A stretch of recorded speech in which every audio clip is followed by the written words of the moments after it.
Bro, kau rasa kan orang macam aku ni doanya diterima tak oleh Allah SWT? Orang macam kau tu macam mana ya? Kau ni alien sampai ke situ pula. Tak ada lah. Just aku ni kan banyak dosa. Solat pun on off. At least kau still connected. Jangan risaulah. Teruskan je istiqamah tu.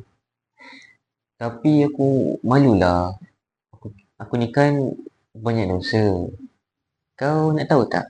Yang gerakkan kau untuk berdoa tu Allah yang gerakkan sebenarnya. Serius ke? Kau fikir balik. Kalau kau rasa tak layak untuk berdoa, mesti dari tadi kau dah sibuk buat perkara yang lain. Scroll telefon 3 jam sampai tak terfikir nak berdoa. Macam kena attack je aku ni. Dengar ni, bukan orang baik je boleh berdoa. Kadang, dengan doa tu lah yang boleh buatkan kita jadi orang baik. Jadi, aku ada peluang lah ni. Aku nak berdoa supaya aku tak nak tangguh taubat.